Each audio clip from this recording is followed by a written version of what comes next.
So today I want to talk about kind of the way that we as teachers and as mentors talk about careers in music to younger professionals, aspiring professionals, and students in general. It's something that is very near and dear to my heart because I basically didn't have my career path until about 2 years before I finished school, because no one had ever told me that my career path was an option. I had always been told orchestra is the way to go. And there's nothing wrong with orchestras. I don't want that to come out to be your takeaway from this video, that like no one should ever plan to be in an orchestra. That really isn't my intention, and I think that it's amazing and I love orchestras. I just don't love playing in them all the time.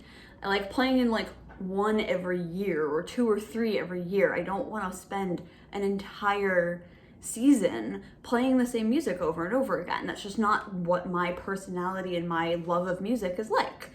But unfortunately, a lot of our teachers, mine included, and I love my teachers and I would never like say anything bad about them in general, they just didn't really give me all of my options when they were talking to me about what I should do. And that's fair. They come from a generation of musician that doesn't really have as many options necessarily, or at least the career path was much more like boxed in. And I think now that my generation, a little bit older generation, and definitely the younger generations are starting to break out of those boxes and figure out different ways to be professional in music, that we need to change the way we talk about the careers. For me personally, I had, as I said, always been told, like, you win an orchestra job and then you can kind of do some other stuff, unless you want to teach full time. Those were your two options. It was like win an orchestra job or have a studio, and then once you have those set in place, either one, then you can do other things. And I guess I just kind of assumed that was true and that was what I wanted to do. And I was really lucky that obviously like training orchestras go through music much more differently than traditional orchestras do. And also because I went to school in Canada, I was exposed to a lot more different rep than I would have had I gone to school in the States. We played Canadian composers, and there's a lot more emphasis on new music, even within the orchestra sphere. So there's a little bit more interest, at least in terms of what my interests actually became. Also in orchestra in high school, I was in a contemporary only youth orchestra that did a ton of other things. Like we did a lot of movie music and we played with rock artists. And so I never really experienced the like 3-week cycle of the same music and then you play something different and it's all kind of in the same style and the same everything, and like orchestra cycles. We can talk about changing the orchestral rep around another day, but I got really lucky that one of my professors in grad school kind of basically told me like, hey, you probably don't want to be in an orchestra, like you don't seem to enjoy it very much, and you enjoy something else a lot, and it shows in the way you talk and the way you play it, to be perfectly honest. Like, would you want to focus on new music? Would you want to be a freelancer and a contemporary specialist? And once I thought about it, and once that was even an option in my head, I was like, oh, no, yeah, that is what I want to do. That is what I love, and that is much more up my alley. And then she kind of helped me figure out ways to start going about that, and also kind of started showing me like the different options you can have as a performance major or a performer. What can you do? Chamber music, solo stuff, and that's part of where this channel and my focus on internet music has come from, was me trying to kind of piece together a career based on here's this thing that I'm interested in. And I think that's a better way to start, rather than like, here are your options, pick one. Like, okay, cool. Like, what kind of music do you like? Do you like Baroque flute? Do you want to learn traverso? If you do, is that something that you want to focus on, or is it something that you just want to add into your career? Do you like new music? Do you not like new music? I think we have to learn all of the types of music, but obviously if you aren't super into the avant-garde contemporary scene, then okay, you learn a couple pieces and you move on. Same as like me and my like not super great love for the classical era of the flute world. I was allowed to only play a couple pieces from that era and not everything ever written for flute. And then go from there. Okay, so you like new music. It's the easiest example I have. Okay, so do you want to be a soloist? Do you want to have that as part of your career? Like picking and choosing, taking little bits from each of the careers that we've been told are like single careers and creating something that's a little bit more well suited for what you do. Obviously, teaching is a great source of income and can be very, very rewarding. Is that something you want to do?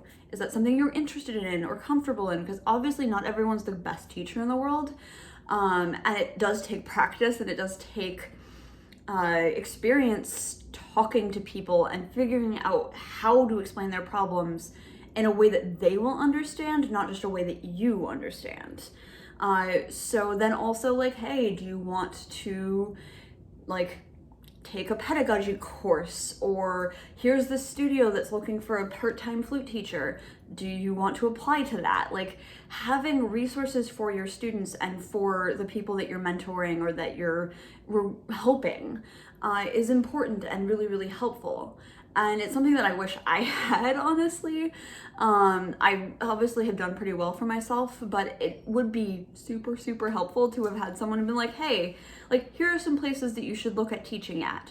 Or like, here's some ways that you should go about like getting people to play gigs with, or whatever it is. Like you having those kinds of resources rather than like, here's how to learn excerpts, which again, I'm not like trying to downplay the importance of. I have a very, very well-rounded education and I'm incredibly grateful for that.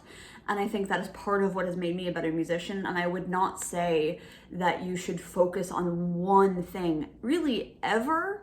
I say this as someone who does have a specialization, but it's not the only thing I do all the time. Like I can still play other music and I think that's very important. But rather than like, okay, so you don't really want to be an orchestral musician, well, you still have to learn all the excerpts. Go, okay, you don't really want to be an orchestral musician. Well, here are the important ones you should know. Here are the ones you'll probably have to teach at some point. You should know them. Here's why you should know them. But not like, okay, well, you have to learn this one anyway. Like, explain why you're teaching these things to people who are not necessarily going to use them in their direct career, but probably will use them in their, like, in some secondary or tertiary way throughout their career. Because all of the things that we're being taught are useful, but if you only see them as their primary use, and that's not a primary use that you are interested in, it becomes very, very difficult to actually focus and be interested in it. I mean, anyone who knew me in grad school knows how much I love learning excerpts. It's not really my thing, but knowing them now and seeing like, oh, okay, I want to teach, so I should know these excerpts and I should know how to teach them, that would have helped me a lot in my like disinterest. I would have been a lot more interested in learning them if it was just as a pedagogical sense of like, okay, eventually I will have to teach someone else. And with Mozart or Bach or some of the music that I struggle with myself, having a little bit more of an understanding of like, well, this is not really for you immediately, it's for you in the future to be able to teach your students who might love Bach and who might love Mozart and really want to do that. And that way I'm not as limited in my career just because I'm a contemporary specialist and that's all I do. Because the reality is, for most of us, we aren't going to be able to just focus on one thing.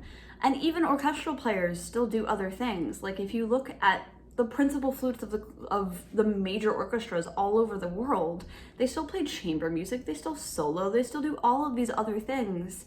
And like, I don't know if this is completely true or if it's just a rumor, and if it is just a rumor, I'm sorry.